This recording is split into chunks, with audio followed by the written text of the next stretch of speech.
Magandang umaga po sa ating lahat.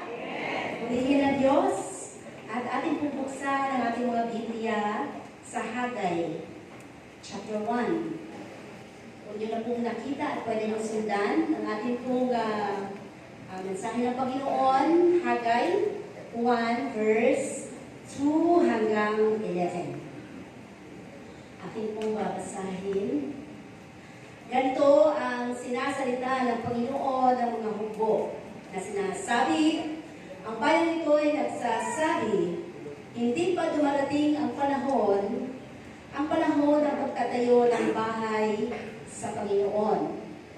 Nang magkagayoy, dumating ang salita ng Panginoon sa pamamagitan ni Hagay na propeta na nagsasabi, Panginoon, ay panahon baga sa inyo na tumahan sa inyong mga nakikisamihang bahay. Samantalang ang bahay na ito ay namamalaging wasak. Ngayon ay ganito ang sabi ng Panginoon ng mga hukbo.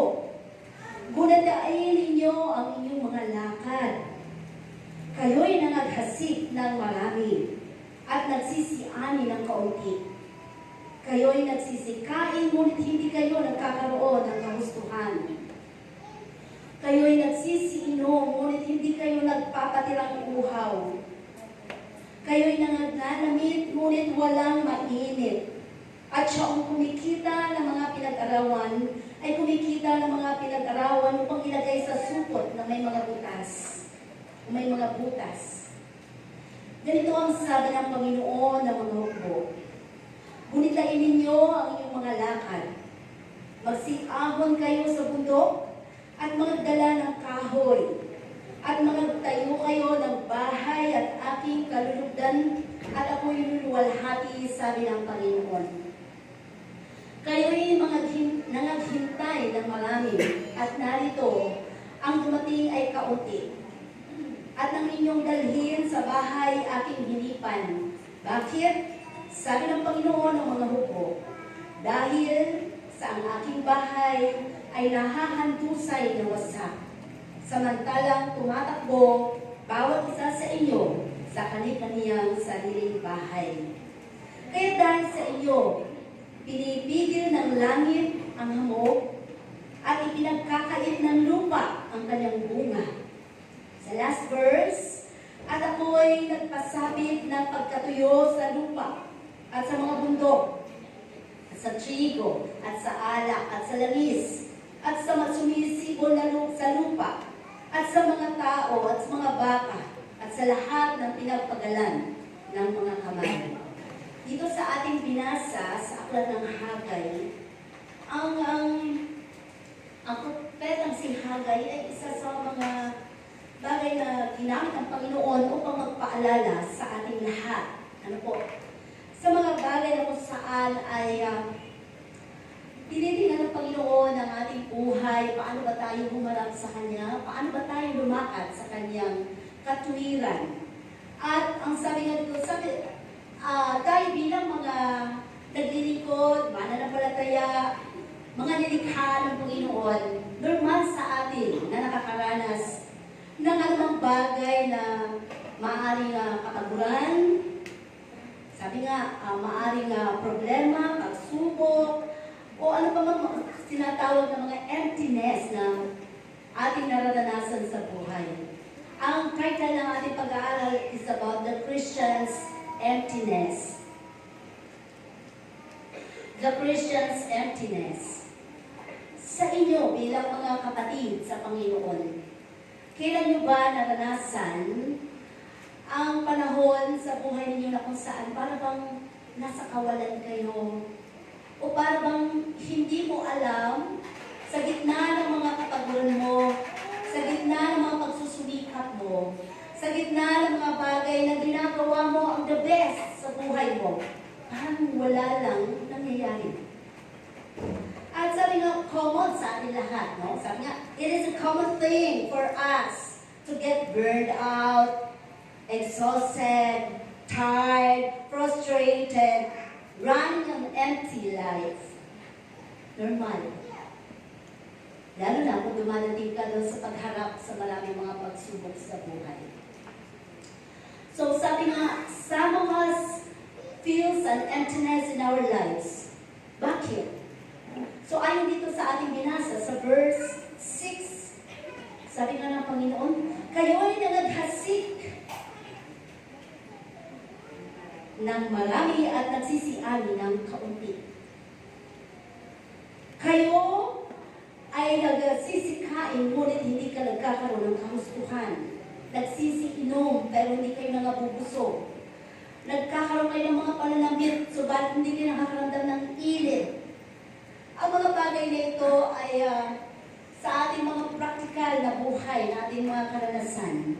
Pero, ito ay mga paalala ng Panginoon kung bakit sinabi din ng Panginoon ang kanyang rason, kung bakit nangyayari sa buhay ng bawat anak niya, or bawat mananampalataya, o bawat nakakakilala sa kanya. So why? So when we have the wrong priorities in life, sabi nga, baka mamaya may mga maling prioridad sa buhay natin. Kasi something wrong, di ba? Ang Panginoon kasi siya yung Diyos na great provider, great healer. Diyos na nagpupuno sa lahat ng ating mga pangangailangan. Subalit kung lahat ng ito ay hindi ayos sa harapan ng Panginoon at maging sa ating mga pakiramdam, sa ating mga karanasan, merong hindi ayos sa ating buhay na dapat ay itatama sa harapan ng Diyos. Dahil alam natin at alam ng Diyos, siyang may hawak ng buhay natin. Siyang may likha sa atin. Alam niya ang nararamdaman mo, alam niya kung ano ang iniisip mo. Alam niya kung ano mga pinaplano mo. Pero, ang hamon ng Panginoon sa atin is, wasak na kasi yung bahay, bakit ayaw mo itayo? Para bang pinapabayaan na lamang natin, not literally, no? Pinapabayaan natin ang ating mga sarili, ang ating buhay na kapwa may sa buhay natin. Dahil ang gusto ng Panginoon, lagi natin tandaan, sabi ng Panginoon, pumunta ako sa sanlibutan upang kayo magkaroon ng abundancy or abundant life. Pangako ng Panginoon yun. Pero bakit, ang sabi dito sa Biblia, marami sa inyo ang nabubuhay ng walang kahustuhan. Subalit, ang nais ng Panginoon, lahat ito ay ma-restore sa ating buhay. Sa mga paalala ng Diyos sa atin, ang sabi nga niya, may mga bagay tayo na nagiging iba sa prioridad ng Panginoon, no? Nauna ang ating mga prioridad sa buhay. When you buy something, not what you need, but what is necessary only. Minsan, mga prioridad natin sa buhay, bumibili tayo minsan what you need, ano bang kailangan mo, but not what is necessary. Magkaiba ang needs sa necessary. Diba, sabi nga natin, minsan yung iba yung wants sa needs. Pero mas iba pa rin yung needs sa wants. Ay sa needs sa necessary. Cellphone, lagay natin. Needs ba yun? Sa panahon ngayon, yes. But kung ikaw na ay may cellphone, necessary ba na kailangan mo mag-upgrade na mag-upgrade na mag-upgrade? So, yun ang ibig sabihin ng Panginoon sa atin. Ang isa sa tinuturo sa atin ng Diyos is satisfaction. Magkaroon tayo ng kontentuhan sa ating mga buhay. At sabi nga, each time you throw food sa dustbin, lagi natin tandaan, there are someone else looking for a remnant to eat. Nagkakaroon tayo ng kalabisan sa lahat ng mga pinagkakatiwala ng Panginoon sa atin. Lalo na sa panahon ngayon, no? Ang mga bata, hindi mo na mapakain ng mga gulay, hindi mo na mapakain ng mga bagay na kaning lamig, ulam na init. Anong nangyayari sa mga bagay na ito? Napupunta na lamang sa basurahan or sa aso, sa hayop, sa kung saan. Pero sabi, isipin mo, marami ang mga nangangalkal na mga tinatawag na pagpag para lang sila magkaroon ng ulam. Na hinahanap ng Diyos sa atin ang pagpapahalaga. sa lahat ng pinagkakatiwala sa atin ng Panginoon. Dati, ang mga magulang natin, kapag may mga kaning lamig, lahat yun nare-recycle, di ba? Kung hindi yun iinitin, o isasangag, aanuhan ng tubig at ibibilad sa araw at pwede pang maging uprise. O kami, ginagawa namin noon. Ginagawa ng tatay namin noon. Lahat dahil magsasaka ang tatay namin, alam niya na mahalaga dahil yun ay pinaghirapan. Kailangan ito ay ma-recycle. Sayang. Diba? So, yung mga ulam na hindi naubos, kailangan pa rin ito makain mo. Hanggang hindi ubos, kakainin mo yan. Nung panahon na yon. Wala pang ref. Wala pang ref. Ang uso nun ay cupboard. Diba? Akala namin na maliit pa lang kami yung cupboard na yun ay ref. Pag ilalim ko dun sa cupboard, doon lang namin kukunin lagi yung ulam. Kasi wala pang ref sa amin sa probinsya. Pero pag ilinit mo yun, masarap ulit. Diba? Pero ngayon ang kanin kapag nagsaing ka, kinabukasan ang bilis, ano? Alis agad. Bakit? Sa dami ng mga chemicals. So, ang gusto sabihin ng Panginoon sa atin, paano ka pagpapalain kung ang mga bagay na pinagkatiwala sa iyo ay hindi mo pinapahalagahan? Sabi nga, if you are looking for wealth, somebody else is looking for health. Lagi tayo, hinahanap natin yung masatisfied tayo, pamilya natin, trabaho tayo ng trabaho, ang gabi ginagawa natin araw, kahit na pagod ka na, kahit na may nararamdaman ka, kailangan mong gawin ito dahil gusto mo makaipon, gusto mo magkaroon ng maraming bagay na pang-future. Diba? Pero, ang sabi niya, sa buhay natin, sa lahat ng mga bagay nito na hinahanap natin sa mundo, lagi natin tandaan, maraming mga mayayaman ang hinahanap naman nila ay kalusugan. Dahil sa yumaman na sila, sa dami ng mga naipunan nila, nagkaroon na sila ng mabibigat na mga sakit. Yung iba nasa ICU na. Yung iba ay gumagana na lamang ang kanilang paghinga dahil sa mga oxygen na nakakabit sa kanila. Hinahanap na nila ngayon ang magandang kalusugan. Pero tayo, habang malakas pa, huwag nating abusuhin ang katawan na binigay sa atin ng Panginoon. Ang magandang kalusugan na binibigay sa iyo ng Diyos. Kaya nga sinasabing may araw at may gabi, ang gabi ay gawin mong pagpapahinga. Na gusto ng Panginoon, bigyan mo ng oras at panahon ng katawan mo na maipahinga. At sa araw na bukas, gigisingin ka ng Diyos para may panibagong lakas at panibagong pagpapala muli na ibubuhos ang Panginoon sa iyo. Pahalagahan ang lahat ng bagay na pinagkatiwala sa iyo ng Panginoon. So when we have the wrong priorities in life, we have an empty contentment. Ang sabi dito. Maybe an empty job. Paano ba sinasabi natin empty job? Meron kang trabaho ka ng trabaho, mahabang oras ang trabaho mo, nag-overtime ka, tumataas ang sahod mo, but bring a little inflation. Pero bakit ganon? Ang dami mong nasahod, ang dami mong nakuhang bonus, sabihin natin bonus, ang dami mong kinita, sabihin natin sa negosyo, sa trabaho, o ano pa man. Bakit parang wala akong naipon? Parang nasaan ba napunta? Hindi ko na makita kung ang pangalistahan, parang ang bilis naman nawala. Dahil, sabi nga, maybe you have the wrong priorities in life. At bilang Kristiyano, alam mo kung ano ang dapat mauna sa mga bagay na pinagkatiwala sa atin ng Diyos. Kung ito man ay salapi, alam mo kung paano mo ibabalik sa Panginoon ang tama. At kung ito man ay kalusugan at kalakasan, alam mo kung paano ibigay sa Panginoon ang dapat mong paglilingkod. na kung ikaw abang mo may lakas, ikaw ay maglingkod sa Panginoon. Huwag mo ubusin ng katawan o ang lakas mo para ma-spend mo ang time na hindi mo kasama ang Diyos. Or maybe, you had an empty nourishment. Sabi nga dito sa binasa natin.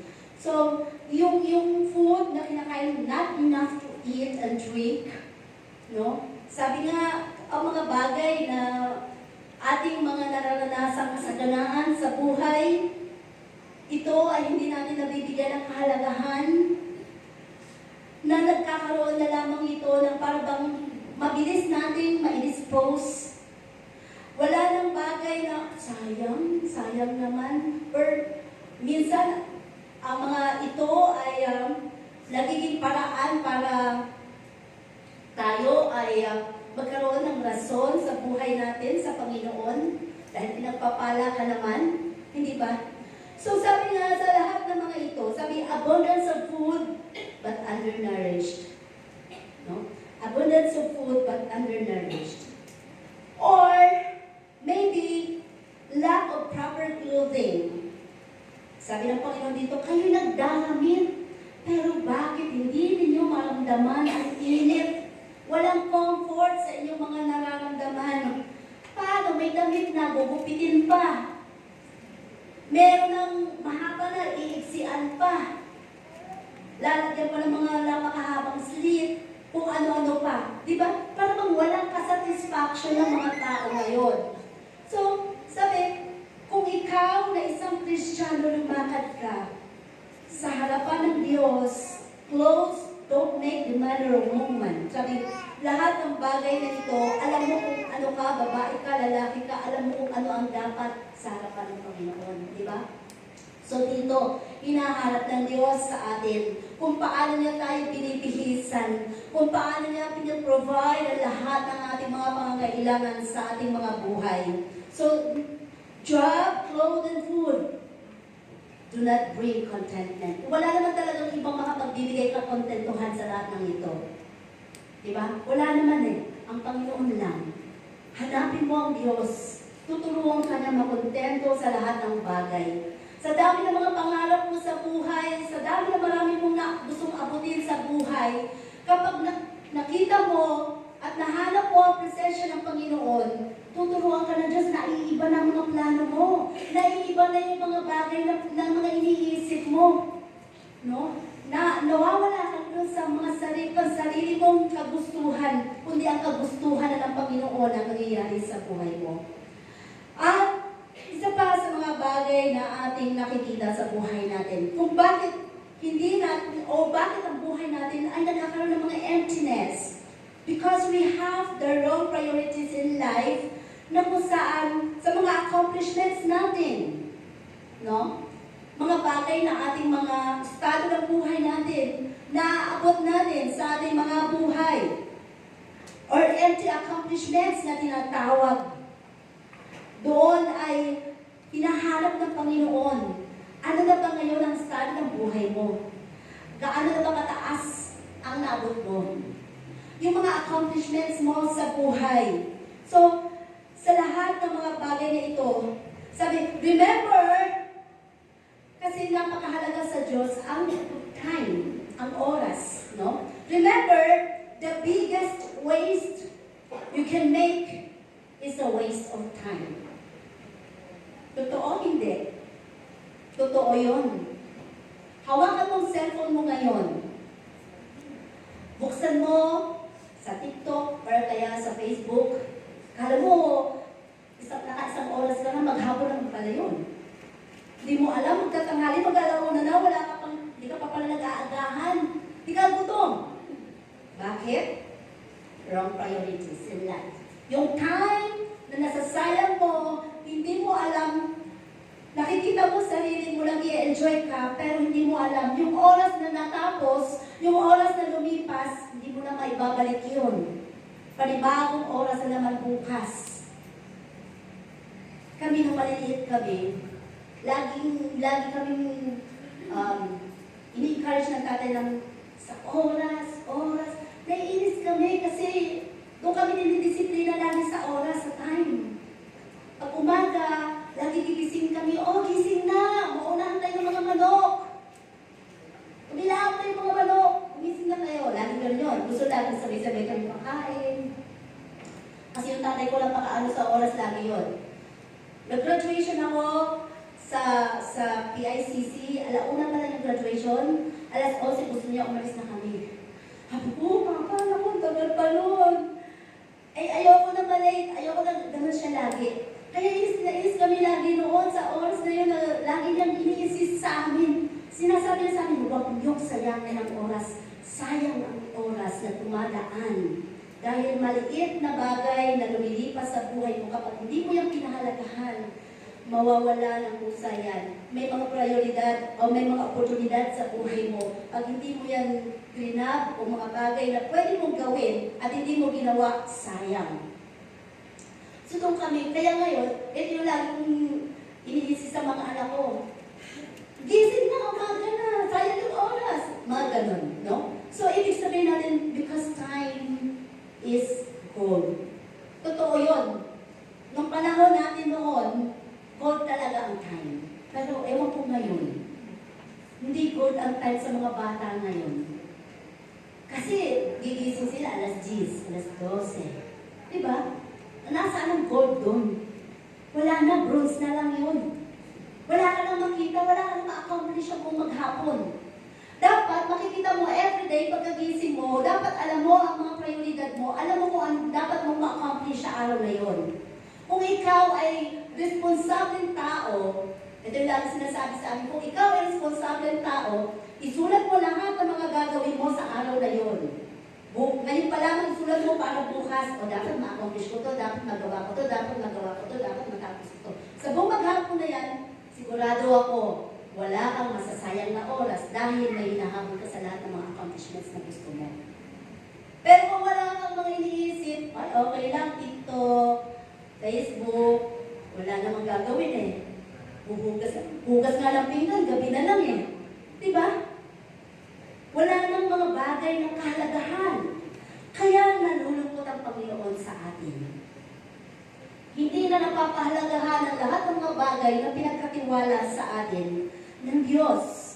Sabi, you may never know the value of a moment until it become a memory. Totoo yun. Sa ngayon, hindi mo siya mapapahalagahan. Pero, pagdating ng panahon, sabi, sayang, kung nag-aral sana ako mabuti noon, tapos na sana ako ngayon, sana kung talagang, nagsumikap ako, sana kung yung tinawagan ako nun, kinuha ko na, kaya lang ayoko eh. Kasi gusto ko pang mag-enjoy muna sa buhay eh. Diba? Lagi nasa huli ang pagsisisi. So, huwag sayangin ang oras at panahon. Magiging memory na lamang yan sa buhay mo pagdating ng araw. Ang panahon tumatakbo. Ang oras tumatakbo. Ang mga bagay na ginagawa mo ay dapat na pahalagahan mo. No? Dahil kasi tayo mag-compare to someone, somebody. Kino-compare natin sila nga eh. Maganda naman ang buhay nila, ba't sila mga nakahilata lang? Maganda lang din naman ang buhay nila, kumakain naman sila, masaya pa sila. Mga nakahilata lang yun, ay ba't kami pinupush mo? Parang ganon. Diba? So sabi, comparing your life to others can make you feel inadequate. So pag lagi natin kina-compare ang ating sarili, parang naisip natin, kawawa naman ako. Parang bang kulang kasi, wala kasi, hindi kasi pwede eh. Focus on your journey and your unique strength. You have a strength. You have your uniqueness. Ikaw ang gagawa ng iyong kapalaran. Tutulungan ka lang ng Diyos sa lahat ng mga plano mo kung ito ay ayon sa Panginoon. Ikaw din ang gagawa ng kapalaran mo kung magiging maganda ang buhay mo. Ikaw ang pipili kung sino mapapangasawa mo. Ikaw din ang magpaplano kung paano mo paayusin at gagandahan o magiging maayos ang mga kinabukasan ng buhay mo. Nasa sa iyong lahat. Nasa kamay mo, hindi ka pakikilaman ng Diyos. Naandyan lang siya para gabayan ka kung hihingin mo ang gabay niya. At dito nga sabi, an empty accomplishments. So, sabi, parang kang walang natatapos. Parang wala ka na-accomplish eh. Diba? Yung sakit mo, pabalik-balik na lang. Kasi hindi ka natututo sa leksyon ng buhay. Alam mo na kapag kumain ka ng ice cream o kumain ka ng matatamis, nagkakaroon ka ng ubo at nagkaka-sore throat ka, kain ka pa rin ng kain kapag magaling ka na. Diba? So walang kakontentuhan, walang bagay na aral o leksyon na ating natututunan. Paulit-ulit. So, hindi tayo natututo. Kaya doon nagkakaroon ng kalungkutan ng Panginoon sa ating mga buhay. No? Or a money bag with holes. Fast as it comes in and it goes out fastly. So, paano ka nga ba makakapag-save ng money? Para ka nag-aalkansya ng butas. Ipon ka ng ipon, yung lahat ng lakas mo, ginawa mo, pero pagdating pala ng panahon, yung mga naipon mo, ibubuhos mo rin pala lahat dahil nagkasakit ka na. Sayang, di ba? So sabi nga, relax and chill. Sa relaxation ng buhay mo, kasama mo ang Panginoon, wag mong kalimutan ng Diyos maglingkod. Unahin lagi, maging prioridad ang Panginoon sa buhay natin. Ano man ang mangyari, sa Diyos pa rin tayo haharap lahat. Walang makakatakas sa harapan ng Panginoon. Kaya kanino pa ba tayo tatakbo sa Panginoon na? Unahin lahat. Siya ang maging prioridad ng buhay natin para huwag nating maramdaman ang anumang emptiness ng buhay natin. Kapag ulan lahat tayo pagod. Kaabalahan lahat tayo abala. Depende lang kung paano mo i-prioridad ang Panginoon sa buhay mo. Depende lang kung paano mo bibigyan ng kahalagahan ang Panginoon sa buhay mo. No? Sabi nga dito, appearance of success with little. Kung bakit ang mga bagay nito ay nararamdaman natin ang tinatawag na emptiness. Ayos sa buhay mo, successful ang buhay mo, pero bakit ganun? Tumaas yung sahod mo, gumanda ang kita mo, pero walang nabago sa buhay mo. Sabi nila, di ba mayaman na yun? Di ba ang dami nang kinita yun? Pero bakit yung bahay nila ganun pa rin? Walang nagyari, walang nabago. Eh di ba nanalo na sa loto yun? Eh bakit parang gano'n? Nasa kubo pa rin sila. Paano pinamudbud lahat? Di ba parang mga bagay na maling prioridad? Nauuna ang sariling karunungan, lalo sa buhay, hindi sinangguni sa Panginoon. Lahat ng bagay na kung anumang panghawakan ng buhay natin, ng ating mga kamay, dapat nakasangguni sa Panginoon. Sa Diyos lagi po. Dahil ang Panginoon siya lang talaga ang may hawak ng buhay natin.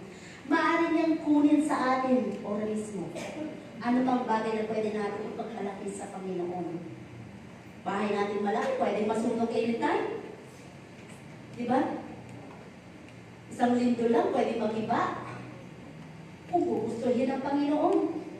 Pero kung ikaw ay totoong naglilingkod sa Panginoon, anuman ang dating ng sanlibutan, protektado ka ng Panginoon.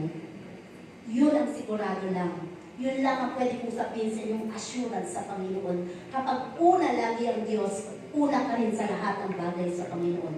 Hindi Kanya hahayaang galawin ka ng kaaway. Kung talagang prioridad mo ang Panginoon sa buhay mo. Kahit anong pang pinangahawakan mo, trabaho, negosyo, hindi hayaan ng Panginoon galawin ng kaaway, nakawin ng kaaway ang mga bagay na yan. Dahil ang Diyos ang nagpuprotekta sa iyo. Dahil alam ng Panginoon, lagi mo siyang inuuna sa buhay mo. So sabi dito, they appear to have grain, but was all husks and chaff, with no kernel.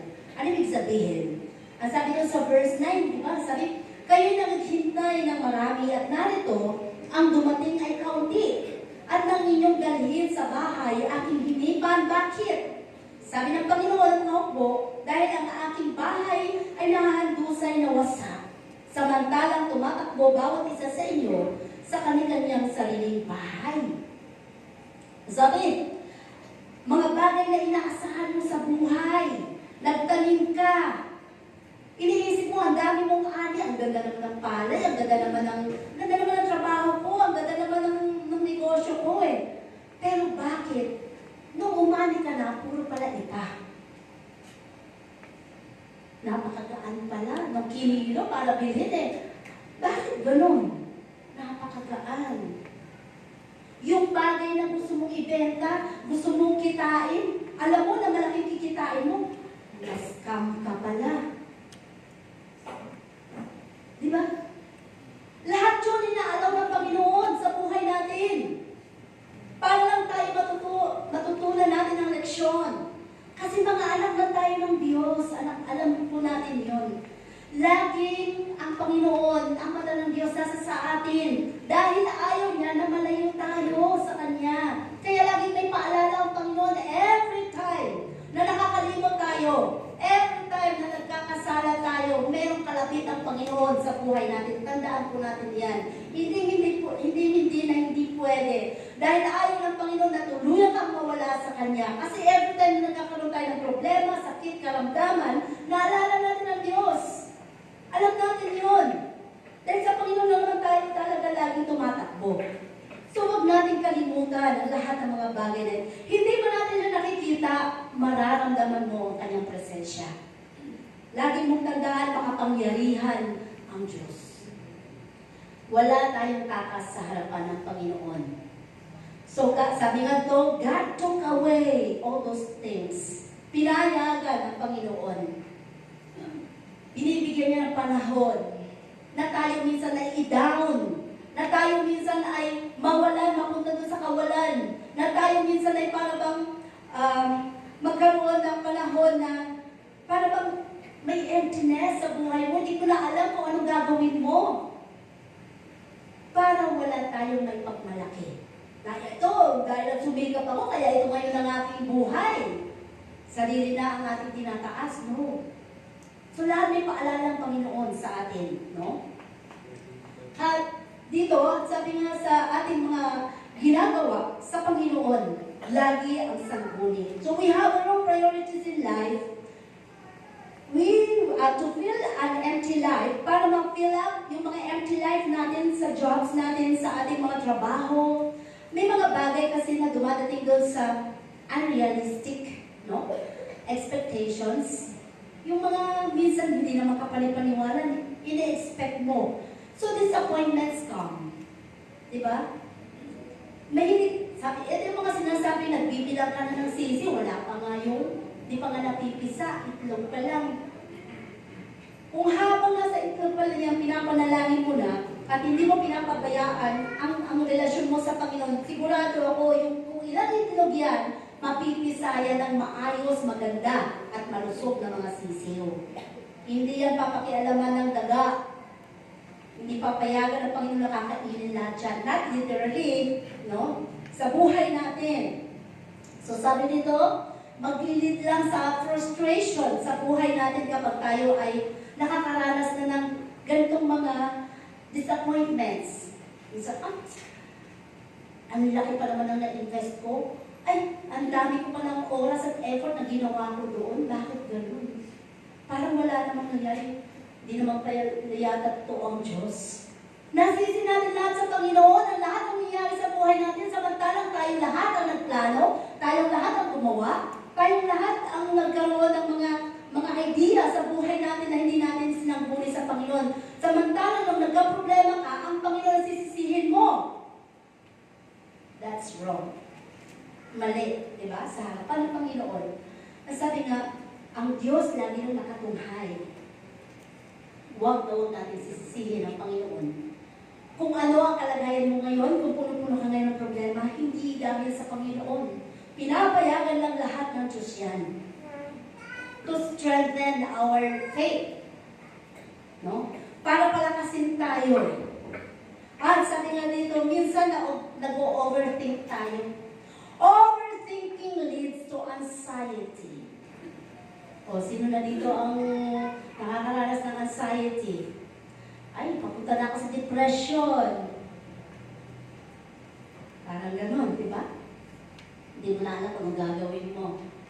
Nandun ka na, nagkukulong ka na, gusto mo na lang lagi, nasa matilim ka, mag-isa ka na lang, ayaw mo na kausapin ng ibang tao, parang lahat kaaway mo. So nagkakaroon ka na ng anxiety sa buhay. No? Dahil, hindi mo naman tinawag ang Panginoon eh. Nung nagkaroon ka ng disappointment sa buhay, para bang bumagsak ang mundo mo. Bumagsak ang lahat ng plano sa buhay mo. Parang wala ng pag-asa, hopeless ka na. Eh, hindi ka pa rin tumatawag sa Diyos. Hindi ka pa rin bumalik sa Panginoon na dapat, sabi nga, dapat nakabalik ka na sa Panginoon eh. Dahil Kristiyano ka, alam ka ng Diyos. Siya naman pwede mong balikan. Hindi tayo pwede umasa sa kahit sino mang tao. Pwede kang pautangin, minsan, pero kung araw-araw ba, utang ka, palista ka ng palista, pautangin ka ba? Ano sasabihin sa'yo? Abay, singhaba na ng kalsada itong listahan mo. Puro dito dilata ang mga nakalista. Kailan ba kayo magbabayad? Diba? Ang tao may kapaguran. Ang tao meron silang hanggang dito na lang. Pero ang Panginoon kapag nagmahal, wala. Hanggat nakakabalik ka sa Kanya, tatanggapin ka ng Panginoon. So huwag nating abusuhin. Huwag nating abusuhin ang Panginoon sa buhay natin. No? Sabi dito, overthinking leads to anxiety. Constantly dwelling on the past. Lagi kasi pabalik-balik na lang yung nalugi ka noon, yung nascam ka noon, yung nagkaroon ka ng maraming mga disappointments noon, yung nagkaroon ka ng depression noon, nagkasakit ka noon, doon ka na lang nakatali. Ang sabi na mahalaga ang ngayon at ang darating na panahon. Kung ang nakaraan, kalimutan mo na yon. Pinalaya ka na ng Diyos, kaya ka nga nandito ngayon, hindi ba? Huwag mo lang balikan, huwag nyo lang pag-aawayan mag-asawa, yung dati pang mga dati niyo pang pinag-aawayan. Tapos na yon. Nilibing na lang Panginoon yun, pinalaya na nga kayo doon. Di ba? So lahat nito sabi, dwelling on the past or worrying about the future can cause anxiety. Kasi lagi tayo nag-worry doon sa future natin. Totoo naman yun. Di ba? Kaya nga tayo may mga insurance, kaya tayo may mga bagay na, ay para may security tayo. O, sino ba dito ang bumili na sa St. Peter para pag namatay ka, wala na problema ang mga anak mo. Lilibig ka na lang. May kasama pang banda, may kasama pang mga ganito, may pakape, may payong, di ba? O ibig sabihin dito, kasi inihanda na natin lahat. Alam natin isang araw, mamamatay ka. Pero inihanda mo ba ang kaluluwa mo? Kung saan mapupunta? Pagdating ng panahon, kaganda ng libing mo, pero ang kaluluwa mo pala ay nandun sa napakainit na impyerno. Abay, sayang naman pagiging Kristiyano kung di natin napahalaga ng ating buhay spiritual. Di ba? So sabi dito, huwag nating masyadong bigyan ng diin, pansin, ang mga bagay na hindi pa natin hawak. Dahil ang may hawak lang yan ay ang Panginoon. Yung future ng buhay natin. No? Ang Panginoon lang.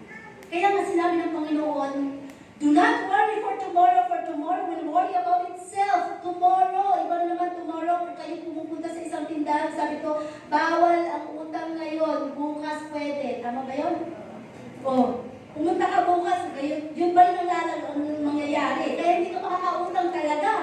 Kasi laging bukas.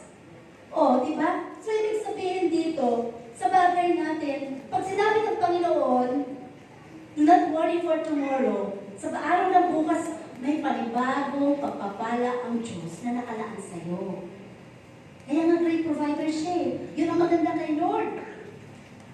Siya yung lagi magpo-provide. Huwag mong masyadong, naku, paano kaya bukas? Wala na kami sasain. Paano kaya bukas? Kanino naman kaya ako tatakbo kay Kumarit? Tapos daw kay Kumarit, kumparit kay... Kanino naman kaya? Doon sa may dala ng payong na. Nako, ang mahal ng interes. Di ba? Nandiyan na si Bombay. So, nalulubog ka na pala sa patibong ng kaaway. Hanggang sa hindi ka na makaahon. Hanggang sa mawala ka na lang sa Panginoon. Di ba? Pero sabi nga dito, magkukos lang sa sa'yo ng anxiety ang lahat ng mga ito. Pero kapag pinagkatiwala mo sa Diyos ang lahat ng mga bagay at plano mo sa buhay, sigurado ako, igagayad ka ng Panginoon. Sino dito ang simple lang ang buhay pero masaya? Yun ang gusto ng Panginoon, di ba? Yun ang gusto ng Panginoon, masaya dahil nasa presensya ka ng Diyos. Na hindi mo siya kinakalimutan. Na siya lagi ang prioridad ng buhay mo. Kaya nga sabi kong ikaw ay may trabaho, bring honor to God on your job. Magliwanag ka sa trabaho mo. Maging mabuti kang amo kung ikaw ay isang amo. Huwag kang maging bossing. Ay, kunin mo to. Ay, masahin mo ako. Ay, ganito dito. Parang ganon. Kung ikaw ay isang amo, abi, pwede naman kayo maging friends kahit pa paano. Di ba? Para maramdaman nila yung love mo. So lahat, sabi nga dito, if you have jobs, bring honor to God. Do spiritual service. Live a Christian life. Mabuhay ka bilang isang Kristiyano. Eh doon sa trabaho pala, wala nakakaalam, ikaw lang palang Kristiyano, hindi mo sinasabi. Kasi pagdating ng mga time ng mga, ito yung mga, break time, so ito na yung mga tugaan, para gano'n, di ba? So lahat, ikaw lang ang hindi, wala kang, hindi ka, sila lahat nag-debate, ikaw hindi. Eh, hindi naman daw masama sa baga eh. Kala mo lang yun. Lahat ng mga bagay ay nakikita ng Diyos sa buhay natin, di ba? Or food. If you have food, to have a well-balanced nourishment must feed the whole man, includes the spiritual food. No? Kung bibili ka at magluluto ka, yung sakto lang, pwede naman, di ba? Eh, tatatlo, dadalawa lang kayo, bibili ka ng 5 kilo. Sino pa kakainin mo? Ayaw mo naman ipamigay. Kung may sobra, para, dyan lang yan, sayang. Ay, kung kinain nyo lang marami at pinakain mo sa iba, di nakinabang pala, pagpala ka pa ng Diyos. Di ba? Sa buhay natin, dapat alamin natin, ano ba ang dapat prioridad? Ano ba ang dapat mauna? Mahilig kasi tayo, sabi nga natin, mahilig tayo magkumpara, mahilig tayo umasa sa kapwa natin. No? Ang sabi mo, umasa ka lang sa Diyos. Lalo tigil sa spiritual natin na pagkain. Spiritual food.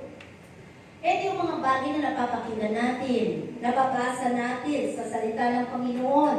Sa ating mga, meron pa ba ditong nagdi-devotion? O nagdi-devotion sa Facebook? Hindi makatulog pag habang, wala kang makita dito, may hinahanap ako, may scroll ako eh. Buti sana kung mga memory verses eh. Di ba? So lahat ng mga bagay nito napakahalaga sa harapan ng Panginoon. Kristiyano na tayo. Huwag mo sabihin, wala naman palang kalayaan ng pagiging Kristiyano. No! Malaya ka sa lahat. Dapat alam mo lang kung ano ang boundaries ng buhay mo. Dahil ang Panginoon, masaya siya kapag masaya ang kanyang mga anak. Kasama ang Diyos. Kapag naglilingkod ang kanyang mga anak, masaya ang Panginoon. Kahit may mga problema, nalalagpasan. Basta't naglilingkod ka sa Panginoon. Kahit na, di ba, pahirapan kapag linggo. Lalo kapag linggo, kapag maraming anak mo, napakahirap na yung magpumaya. Yung isang alang na anak mo, napakahirap igayak, di ba? Ay di lalo kung ilan ang anak mo, 2, 3, 4, 5. Nako, ilan pa yung sisipain mo sa higaan na yan? Para lang gumising. Hindi lang yan, pagpapaligo pa, ayaw pang magsiligo kasi nakahawak pa sa cellphone. Diba? So lahat ng mga ito, tinitingnan ng Diyos yung oras na tumatakbo. Pahalagahan natin ang oras. Kaya lagi ko sinasabi sa dalawang bata, anak, kapag linggo, focus kayo sa Panginoon talaga. Sa Panginoon yun. Paggabi ng Sabado, matulog na ng maaga. Para pag ginising ko kayo, kapilis nyo tumayo.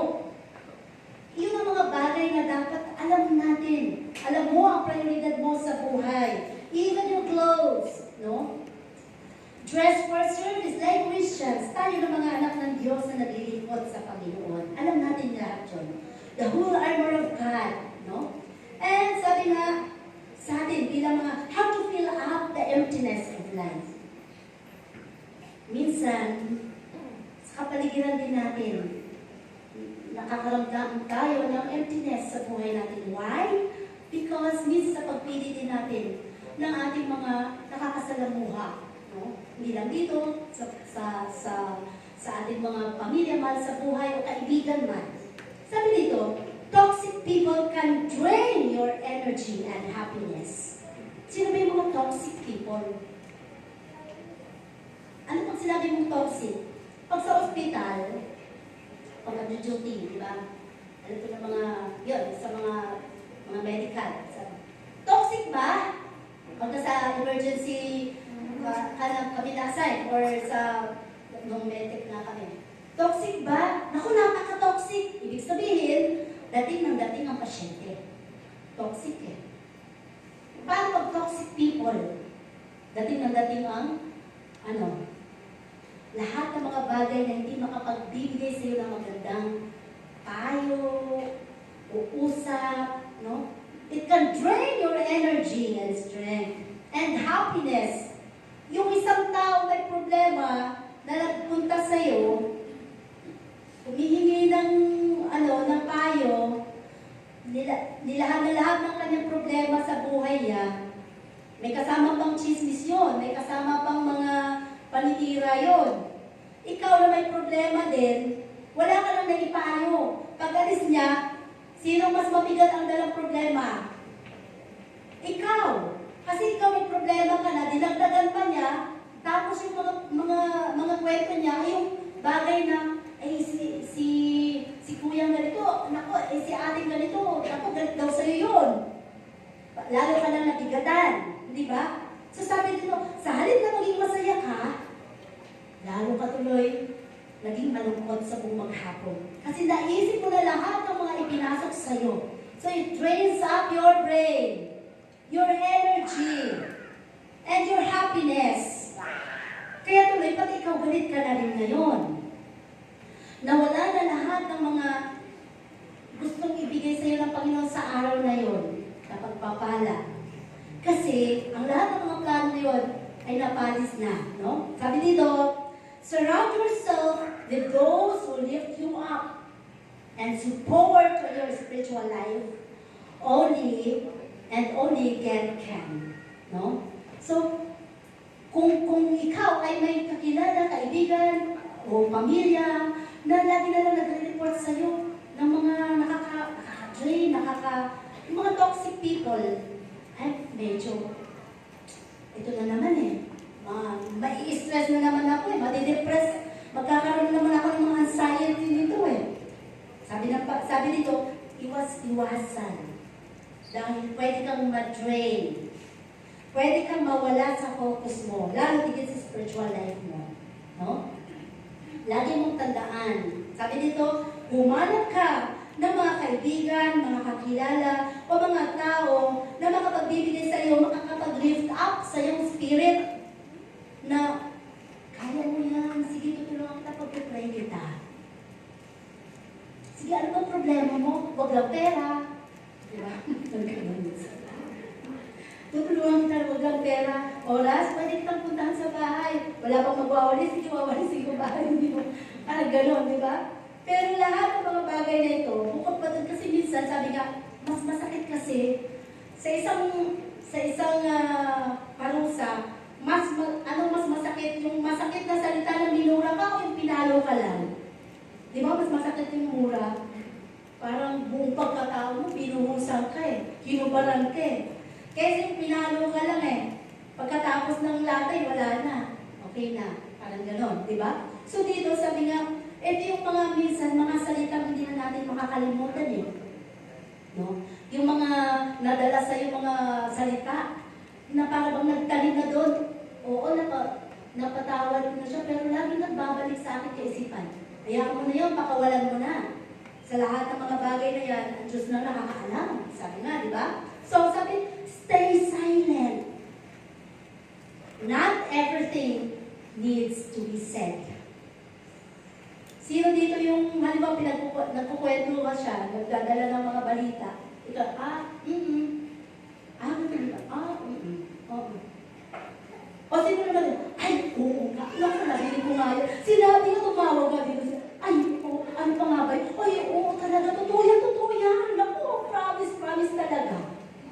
May mga ganun. May mga cross my heart, hashtag, feeling blessed. Parang ganun, di ba? May mga pa-hashtag pa. Di ba? Sabi, stay silent. Alam mo, minsan, sabi, silence means power. Sino dito yung pinakagalitan na kung ano nang sinasabi, siya ko iibo? Yun ang gusto ni Lord eh. Kahit alam niya tama siya, hindi siya nagtatanggol sa sarili niya. Ay, napakabait na tao. May malawak na unawa. Hindi niya pinagtatanggol, ay, hindi naman totoo ha, wala naman talaga. Alam niyo, kahit na magtanggol kayo sa sarili niyo, kung yan ang pagkakilala sa iyo ng tao na yon, anuhan ka, hindi ka niya pakikinggan kasi yun ang pagkakilala niya sa iyo. Magkanakaw ka, kahit, hindi ako nagnakaw, no, kahit ano pa, ay, yun ang pagkakilala, huwag na. Hindi na kailangan pagtanggol ang sarili mo, si Lord ang bahala sa iyo. Ang lagi mo lang sabi, ikaw naman Lord nakakaalam ng buhay ko eh. Diba? Ang Panginoon. Sabi, stay silent. Eh, minsan kasi, isa pa lang, dalawa pa lang sinasabi, napakarami na sinasabi. Lalo sa mga anak, diba? Isa pa lang sinasabi, oh, ay, gabi ka, ang dami, mas marami, mas malakas pa boses ng anak eh. Parang gusto pang kainin yung nanay eh. Diba? Minsan, no? Kaya sabi, if you are a Christian, you should know your position. No? Dahil mas powerful ang nanatiling walang kibo. At yun ang gusto-gusto ng Panginoon. You are like a lamb, a sheep. Kaya nga ganun ang Panginoong Jesus eh. Di ba? So sabi dito, lagi nating tandaan. Di ba? Doon dati sinasabi nga na lagi tayo nang kukumpara. Buti pa sila. Ang dami na nilang napunda na gamit. Tayo wala pa rin. Ito pa rin ang ating TV. Hindi pa rin siya flat screen. Meron pa rin buntot sa likod. Bakit ganun? Kailan kayo tayo makakabili ng flat? Yung pwedeng didikit?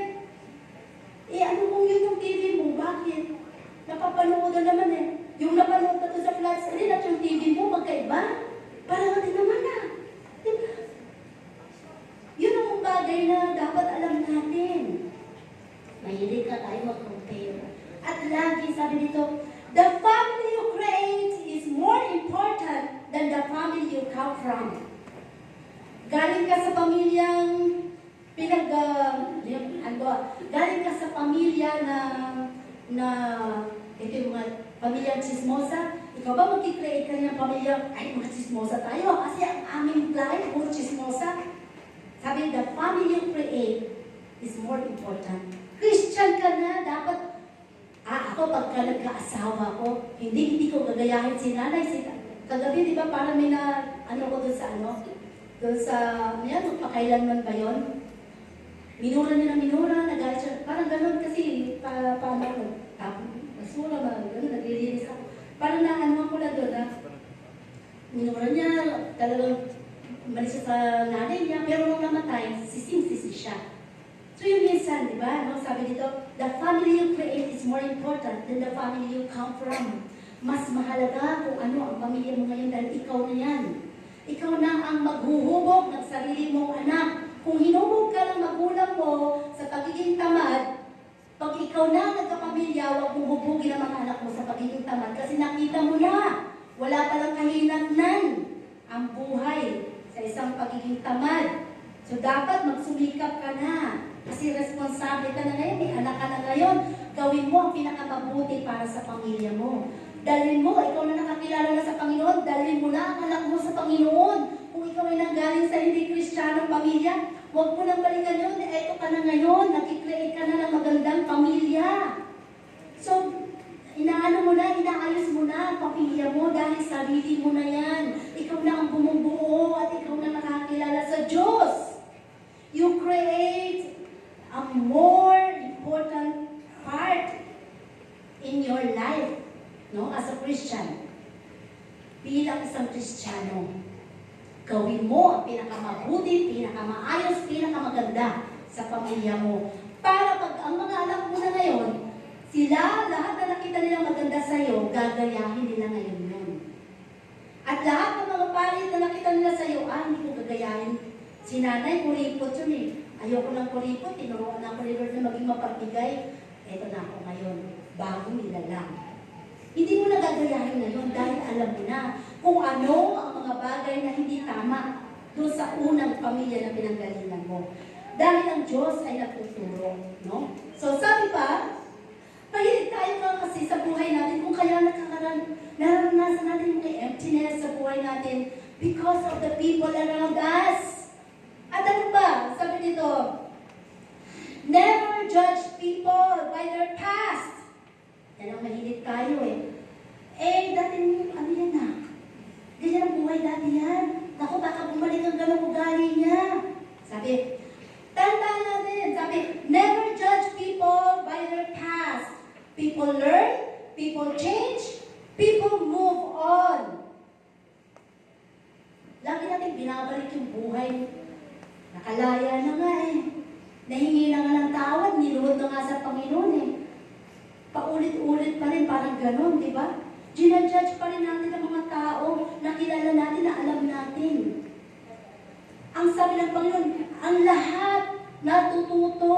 Lahat tayo, may mga bagay tayo na nakaraan sa buhay natin na maaaring ginudge tayo ng ibang tao. Di ba? Pero hindi tayo may stick sa ganun, lalo digit Kristiyano na tayo.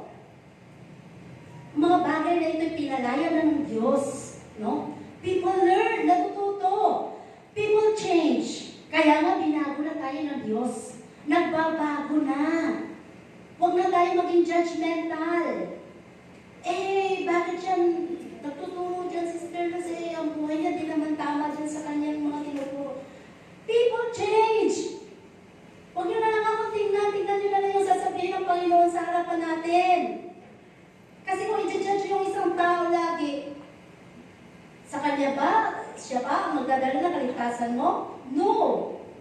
No? So sabi, people move on. Lahat tayo may mga madilim na karaan sa buhay natin. Inilibig na ng Diyos yun. Eto na ang mahalaga ngayon at ang darating na panahon. Paulit-ulit eh.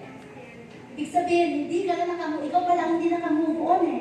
Yung tao na binago na ng Diyos, nakamove on na. Ikaw pala hindi nakamove on. Lagi mo na lang binabalik ang sarili mo sa nakaraan, sa pagkakilala mo sa taong ito. Ikaw pala ang hindi nakakapagpatawad sa sarili mo. No? And sabi, sa buhay natin bilang mga mananampalataya, sa ating conclusion, tayo na mga naglilingkod sa Panginoon. No? Alam natin, lahat tayo may mga battles in life. Sino dito ang walang problema? Nakangiti lang mga yan, pero mabibigat ang problema, hindi ba? Nakangiti lang mga yan, parang may mga 100,000 sa bangko, pero 100 pesos lang ang pera, hindi ba? Yun ang ibig sabihin natin, bakit? Kasi may Diyos tayo. Hindi ibig sabihin kapag wala kang pera, maging malungkot ka na lang ba? Ano magagawa? Pag umiyak ka ba, magkakapera ka? Hindi rin. So bakit kailangan maging malungkot? Tumawa ka na lang ng hindi mahalata. Alam ba nila na pamasahe lang ang dala mo ngayon? Dahil pinaglaban mo ang Panginoon, pag uwi mo mamaya, meron ka palang perang dadatnan. Yun ang ibig sabihin, because of your faith. Pero hindi mo kailangan ipakita sa mundo, wala akong pera, nagano nga lang ako, namutang ako ng pamasahe. Hindi mo na kailangan sabihin yun. Dahil tuloy ng kaaway, yung tuloy na pagpapala lang tatanggapin mo dahil pinaglaban mo ng Diyos, hindi tuloy matatanggap. Narinig ng kaaway, oy, meron daw sinabi, hindi ko na nga pararating yung si Kumari na magbibigay sana ng 1,000. No? So sabi dito, may mga battles in life ang lahat sa atin. Na ikaw lang talaga yun. Ikaw lang talaga ang haharap. Yung battles mo ba, ako ang haharap sa battles mo? Ikaw lang. Dahil ikaw nakakaalam ng problema mo. Minsan nga kahit asawa mo, hindi mo masabi ang problema mo, hindi ba? Kasi meron kang sarili mong battles na pinaglalabanan. No? Sabi nga, kaya sabi sa Biblia, sabi, nobody knows your pain.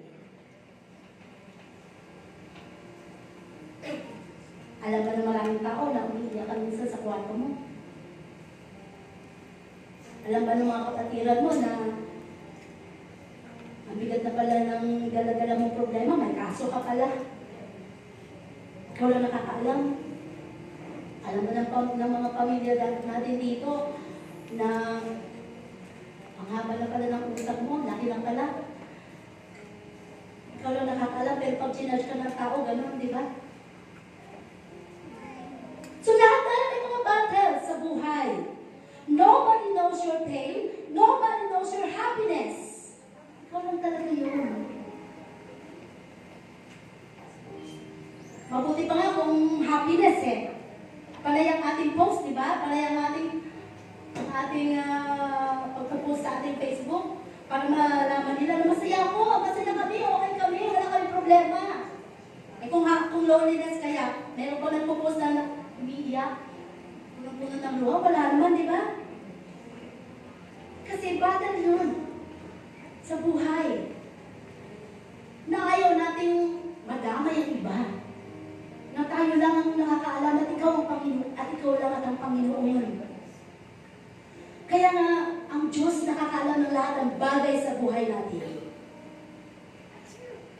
Alam ba nila na may mabigat ka palang sakit? Diba? Pero kapag hinanap ka rin ba, ba't wala si ganun? Ba't wala si ganun? Ginudge ka na agad. Ay, siguro naman siya nandun sa SM, nandun siguro sa Robinson. Ayun pala, may battle ka sa buhay ng araw na yun. No? Ikaw na talaga yun. Eh pag yung saya mo, encouragement mo sa buhay, motivation mo, iaasa mo sa iba. Okay yun sa umpisa. Uy, samba ka kasi pag wala ka, malungkot ako. Hindi ako masaya, wala akong friend. Uy, sama ka kasi mas maganda.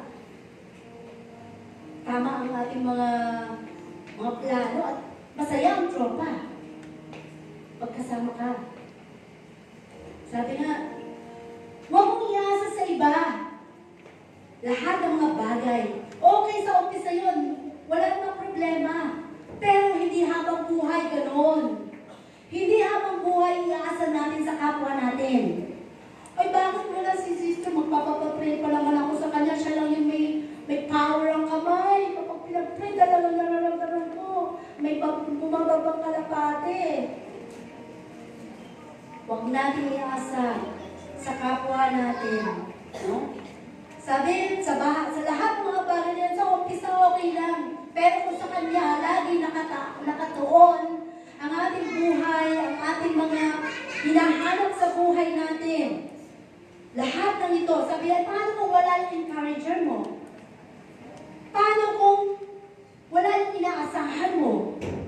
Paano kung wala yung leader mo?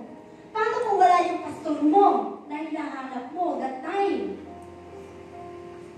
Ano, manghihina ka na lang? Hindi kasi dumating si pastor eh.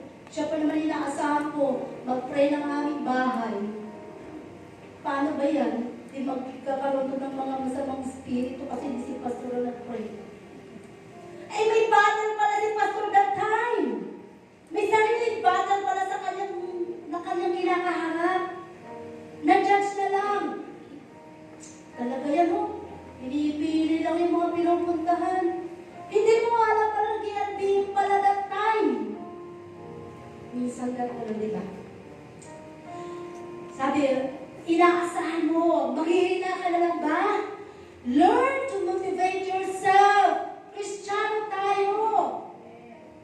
Wala tayong ibang pwedeng asahan. Kapag umasa tayo sa tao, magbibigo lang tayo. Malulungkot tayo, magagalit tayo kapag hindi natin nakamit yung mga inaasahan natin sa kapwa natin. Even sa mga leaders natin, even sa pastors natin. Dahil lahat tayo may mga sariling battles na kinakaharap. Na hindi na natin kailangan sabihin pa sa lahat. No? Sabi dito, motivate yourself. Learn to encourage oneself. Learn to challenge yourself. Learn to strengthen yourself. Find the Lord, not with no one else. Find strength in prayer. Manalangin ka kasi. Huwag mong iasa ang mga bagay sa kapwa mo.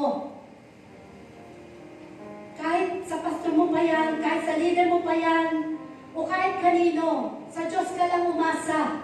Mabibigo ka lang kapag sa tao mo iasa ang lahat. Kaya manghihina ka nga.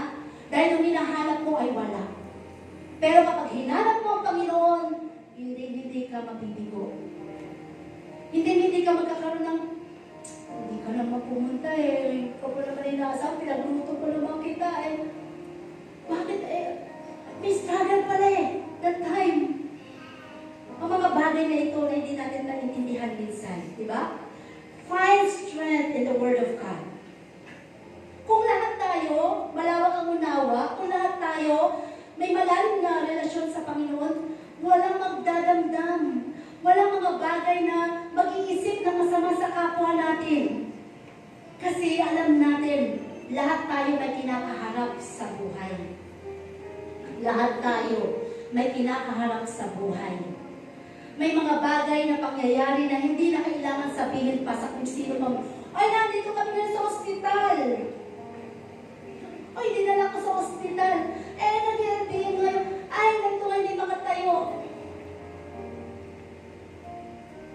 Sabi nga, we cannot constantly rely to others to uplift us.